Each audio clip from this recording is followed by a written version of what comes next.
তো welcome to the চ্যানেলে সকলকে স্বাগতম। তো এই ভিডিওতে দেখে নেব পশ্চিমবঙ্গে নার্সিং কেরিয়ার ব্লুপ্রিন্ট। তো এএনএম বনাম জিএনএম সঠিক পথ বেছে নেওয়ার সম্পূর্ণ গাইড এবং বেতন কাঠামো। তো যারা যারা নার্সিং জবকে কেরিয়ার হিসেবে বেছে নিতে চায় তাদের জন্য এই ভিডিওতে থাকছে সম্পূর্ণ বিস্তারিত আলোচনা, এবং যারা সদ্য এক্সাম দিয়েছে তাদের জন্য রয়েছে সম্পূর্ণ গাইড। এবং আমরা দেখে নেব এর সঙ্গে যে এএনএম জিএনএম কোনটা ভালো এবং কোনটাতে কত বেতন থাকছে, ইনক্রিমেন্ট। তো এগুলো আলোচনা হবে। তো নতুন হলে চ্যানেলটিকে সাবস্ক্রাইব করে পাশে থেকো আর সম্পূর্ণ ভিডিওটি দেখো। তো প্রথম পয়েন্ট রয়েছে দ্রুত আর্থিক নিরাপত্তা। যদি তোমার লক্ষ্য হয় যত দ্রুত সম্ভব একটি নিশ্চিত সরকারি চাকরি পাওয়া এবং পরিবারের পাশে দাঁড়ানো, তাহলে নার্সিংকে কেরিয়ার হিসেবে বেছে নিতে পারো। নেক্সট, উচ্চশিক্ষা ও কেরিয়ার গ্রোথ। আমার লক্ষ্য উচ্চশিক্ষা, post basic nursing, teaching profession এবং প্রাইভেট সেক্টরেও কাজ সুযোগ পাওয়া। তো এখান থেকে কিন্তু করতে পারবে। তো প্রথমের পয়েন্ট দেখো, সময়ের বিনিয়োগ, কত দ্রুত চাকরি পাবেন। প্রথমে দেখো এএনএম হেলথ অ্যাসিস্ট্যান্ট ফিমেল, এখানটা 1 বছর 6 মাস একাডেমিক কোর্স, 6 মাসের ইন্টার্নশিপ, তাহলে কি 2.5 বছরের মধ্যে 100% নিশ্চিত চাকরি ও বেতন শুরু। কিন্তু এখানে এটা এএনএম এর ক্ষেত্রে প্রযোজ্য। এবার যদি দেখি আমরা জিএনএম স্টাফ নার্স গ্রেড 2, তো 3 বছর একাডেমিক কোর্স, 6 মাস ইন্টার্নশিপ। তো এখানে 3.5 থেকে 4 বছর পর চাকরি, পরীক্ষা ও ইন্টারভিউ সাপেক্ষে কিন্তু। তো নেক্সট দেখো এক নজরে এএনএম বনাম জিএনএম দুটোর মধ্যে তফাৎ কী। তো দেখো প্রথমে দেখবো ভাষার মাধ্যম, এএনএম বাংলা ইংরাজি, জিএনএম এর ক্ষেত্রে শুধুমাত্র ইংরাজি, তবে মানিয়ে নাও কিন্তু এখানটা সহজ। নেক্সট, সরকারি চাকরির নিশ্চয়তা, এএনএম এর ক্ষেত্রে 100% গ্যারান্টি, শূন্যপদ অনুযায়ী নিয়োগ হয় এখানে। জিএনএম এর ক্ষেত্রে প্রতিযোগিতামূলক, 3000 সিটের বিপরীতে 2000 চাকরি। নেক্সট যদি দেখি উচ্চ শিক্ষার সুযোগ, পোস্ট বেসিক, এখানে এএনএম এর ক্ষেত্রে কিন্তু সুযোগ নেই, জিএনএম এর ক্ষেত্রে সম্পূর্ণ সুযোগ রয়েছে কিন্তু। নেক্সট, শিক্ষকতার সুযোগ, নার্সিং টিচার, তো এএনএম এর ক্ষেত্রে সুযোগ নেই এখানে, কিন্তু জিএনএম এর ক্ষেত্রে পোস্ট বেসিক করার পর কিন্তু সম্ভব নার্সিং টিচার হতে পারো। নেক্সট দেখব এন্ট্রান্স পরীক্ষার কাট আপ, এএনএম এর ক্ষেত্রে উচ্চ কাট আপ থাকে এখানে, কারণ চাকরি নিশ্চিত। নেক্সট, জিএনএম এর ক্ষেত্রে তুলনামূলকভাবে কিছুটা কম কাট আপ যায়। তো আমরা দেখে নিলাম যে এএনএম এর জিএনএম এর মধ্যে পার্থক্য কী। তো এই পার্থক্য কিন্তু আমরা দেখব। তো আশা করি সকলে বুঝতে পারলে। Next, ANM salary equation, health assistant female, pay scale level এখানটা 6 পে স্কেল লেভেল ধরে এখানে আমরা দেখব মাধ্যমিক পাস সমতুল্য, যদিও প্রার্থীরা উচ্চ মাধ্যমিক পাস কিন্তু এখানটা। তো এখানে দেখো বেসিক পে যদি দেখি 22,700 টাকা প্লাস ডিএ 20% মে মাস থেকে হতে চলেছে। এইচআরএ হাউস রেন্ট অ্যালাউন্স যদি দেখি, তো এখানে 2,724 টাকা প্লাস মেডিকেল অ্যালাউন্সেস 500 টাকা। তো টোটাল সব মিলে কত দাঁড়াচ্ছে এখানে দেখো, সর্বমোট প্রারম্ভিক বেতন 30,010 থেকে 31,000-এর মধ্যে থাকছে কিন্তু। তো এটা এএনএম এর salary. Next, GNM salary structure যদি দেখি, স্টাফ নার্স গ্রেড 2, মূল বেতন বেসিক পে এখানটা 28,900, প্রারম্ভিক বেতন ইন হ্যান্ড কত পাবে সেটা হচ্ছে 34,250 টাকা। এখানে দেখো জিএনএম এর ক্ষেত্রে কী জন্য এত বেশি টাকা দেওয়া হচ্ছে, সেটা হচ্ছে জিএনএম এর ক্ষেত্রে চাকরি পেতে ইন্টারভিউ এবং প্রতিযোগিতা পার হতে হয়, তবে এর বিনিময়ে উচ্চতর পে গ্রেড এবং প্রাইভেট সেক্টরে কাজের উন্মুক্ত সুযোগ পাওয়া যায় কিন্তু। তো এটা জিএনএম এর ক্ষেত্রে প্রযোজ্য।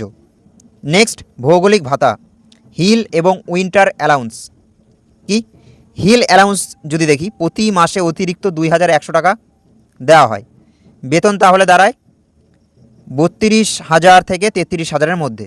নেক্সট, উইন্টার অ্যালাউন্স কি নভেম্বর থেকে ফেব্রুয়ারি মাসের জন্য বছরে একবার একসাথে 3,300 টাকা দেওয়া হয়। তো এখানে মনে রাখতে হবে পাহাড় বলতে শুধুমাত্র গোর্খাল্যান্ড টেরিটোরিয়াল এরিয়া, কি দার্জিলিং ও কালিম্পং বোঝাই। পুরুলিয়ার পাহাড়ি অঞ্চলে পোস্টিং হলে এই ভাতা কিন্তু প্রযোজ্য নয়। তাহলে আমরা বুঝতে পারলাম।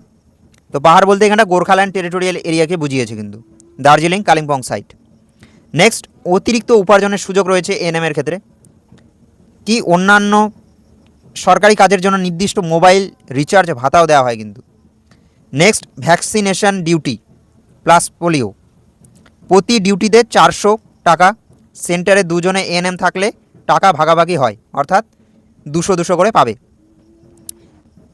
নেক্সট দেখো, পিএলআই পারফরমেন্স লিঙ্কড ইনসেন্টিভ, যাদের কি সিএইচও কমিউনিটি হেলথ অফিসার দায়িত্বে থাকে, তারা কাজের ভিত্তিতে প্রতি মাস 3 মাস অন্তর প্রায় 3000 টাকা বা তার বেশি পেয়ে থাকেন কিন্তু। ঠিক আছে, তো এক্সট্রাভাবে এএনএমে কিন্তু সুযোগ রয়েছে আরও, মানে টাকা পাচ্ছে তারা এক্সট্রা তাদের দায়িত্বের ভিত্তিতে।